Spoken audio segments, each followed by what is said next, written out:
আসসালামু আলাইকুম এভরিওয়ান। ভালোবাসা ছেড়ে গল্পের 17 নম্বর পার্ট নিয়ে চলে আসলাম। তো বেশি কথা না কইয়া চলুন গল্প শুরু করা যাক।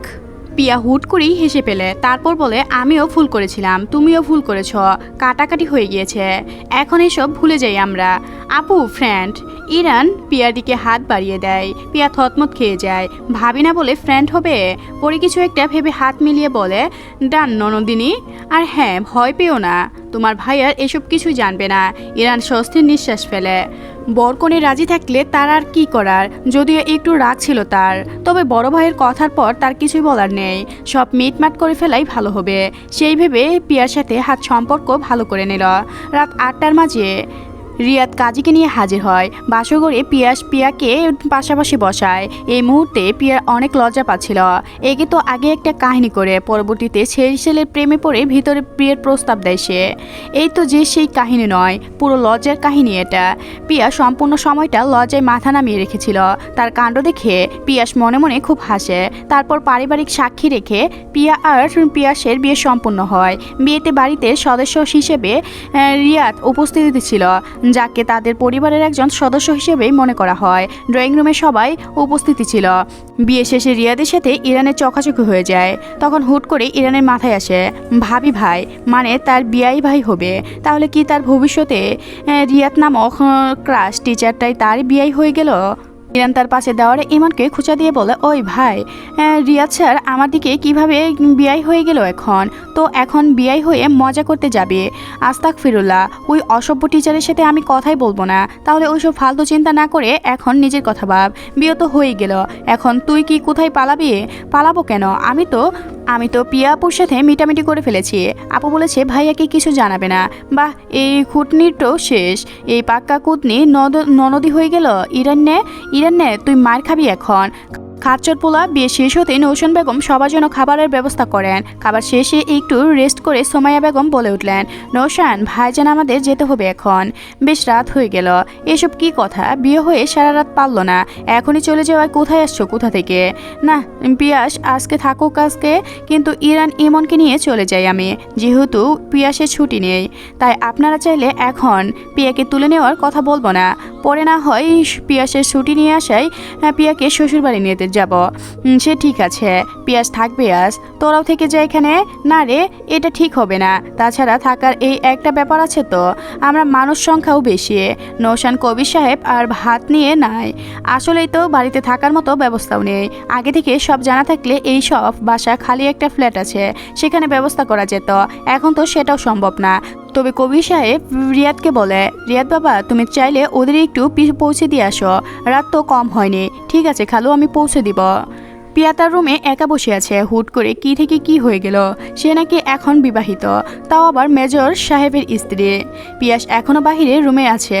তার শাশুড়ি চলে যাবে, তার শ্বশুর চলে যাবে, একটু কথাবার্তা বলে নিচ্ছে।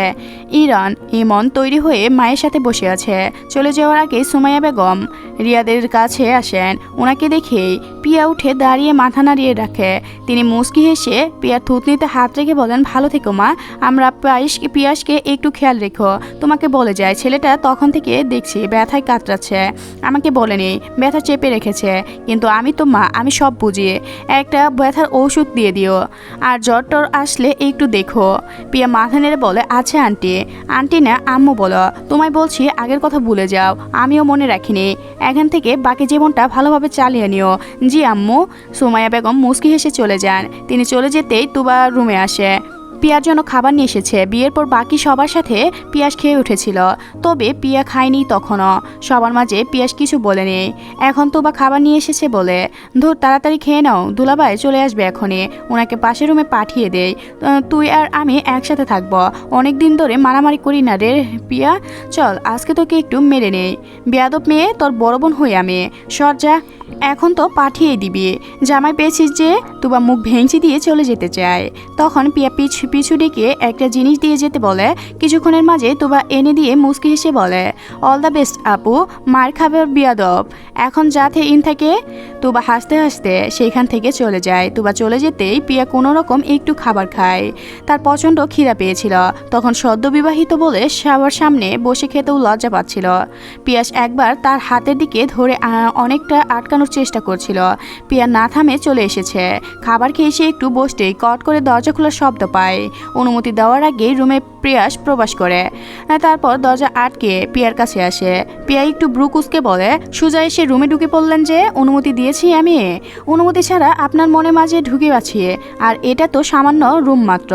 বিয়ে করতে না করতেই অধিকার ফলানো শুরু করে দিয়েছেন। আপনি কি করছেন? বিয়ে হলো ঘন্টা পেরিয়ে তো পারলো না, এখনই ঝগড়া শুরু করতে চাচ্ছেন?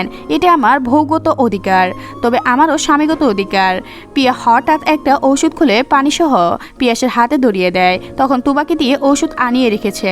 পিয়াস ওষুধ খেয়ে প্রথমে অনেক অবাক হয়, পরে মুচকি হেসে ওষুধ খেয়ে বলে, তোমার যতটা বাচ্চা ভেবেছিলাম ততটাও নয় তুমি। পিয়া পানির গ্লাস রেখে বলে, আমাকে বাচ্চা মনে করলে বিয়ে করেছেন কেন? বউ হিসেবে বড় করার জন্য? পিয়াস আচমকা পিয়াকে টেনে নিজের কোলে বসায়। পিয়া চমকে উঠে শক্ত হয়ে বসে থাকে, কোনো নড়াচড়া করতেও পারছে না। পিয়াস মুচকি হেসে পিছন থেকে তাকে জড়িয়ে ধরে বলে, বেশ সফট পিয়া, জড়িয়ে ধরে শান্তি পাচ্ছেন না তো? আপনি অধিকারের বউ, এটা আমার স্বামীগত অধিকার। পিয়া লজ্জা কথাই কথা বলতে পারছে না। পিয়াসের কাছ থেকে সরে যেতে নিলেও সে ছাড়ছে না।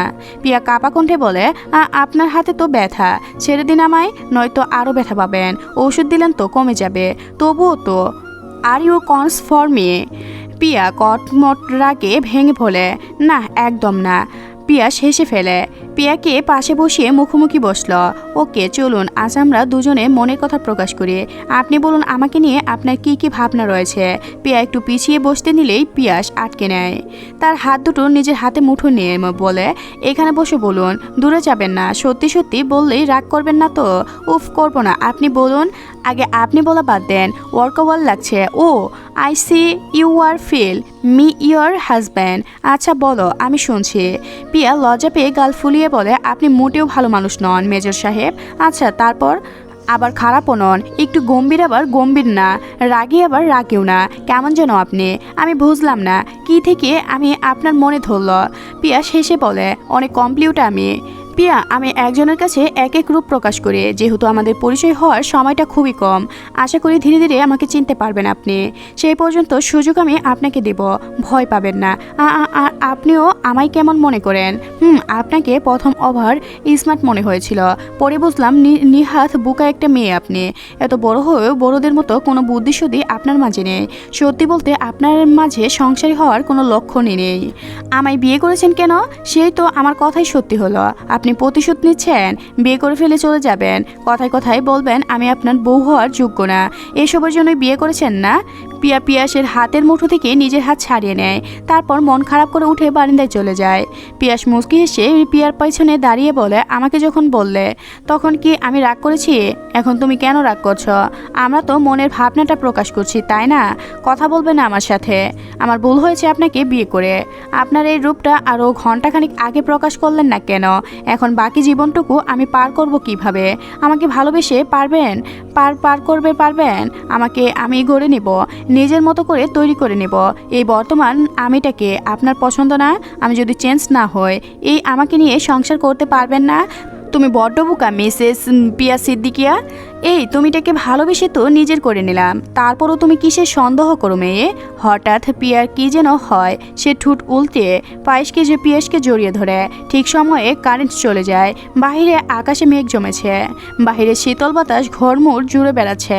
সেই সুন্দর মুহূর্তের মাঝে পিয়া তাদের সমমুখ মুহূর্ত তৈরি করে নিয়েছে। পিয়াস পরম আবেশে তার পছন্দনীয় হালাল প্রেমিকাকে বুকে জড়ে রেখেছে। কিছুক্ষণের মাঝে পিয়াস বুঝতে পারে পিয়া নিজের কান্না লুকাতে তাকে জড়িয়ে ধরেছে। তার বুকে যে বাঁ পাশে রুদার মুখ উঠায় উঠেছে, সেই দিকটাই পিয়ার চোখের পানি ভিজে গিয়েছে। পিয়ার দুগালে হাত আঁচল নিয়ে চোখ মুছে দেয়। তারপর বলে, এই পাগলি মেয়ে, কান্না করছো কেন?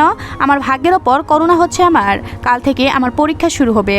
আপনাকে হালালভাবে পেয়েও কাছে না পাওয়ার তৃষ্ণা হাহাকার করতে হবে। সর্বদা আপনার জন্য টেনশন করতে হবে আমায়। আপনি বলুন, আমার দ্বারা সম্ভব এসব?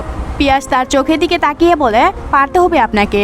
আমি যে সে কাউকে বিয়ে করিনি, করেছেনই এমন একজনকে যে দেশের জন্য নিজেকে উৎসর্গ করার প্রতিজ্ঞা করা হয়েছে। এমন একজনকে স্ত্রী হিসেবে আপনাকে প্রচুর ধৈর্যদান হতে হবে। পিয়া, অনাকাঙ্ক্ষিত খবর শোনার মতো শক্ত হতে হবে আপনাকে। এসব আপনাকে পারতেই হবে, কারণ আপনি একজন গর্বিত সেনা সদস্যের ওয়াইফ। পিয়াসের কথা শেষ হতেই পিয়া ডুকরে কেঁদে ওঠে। পিয়াসের শার্টের বুকের খামচে ধরে কান্না করে বলে, আপনি আমায় মুহূর্তেও সময় দেননি, আমাকে একটু ভাবারও সময় দেননি। আমি আমি আমি পারবো না এসব।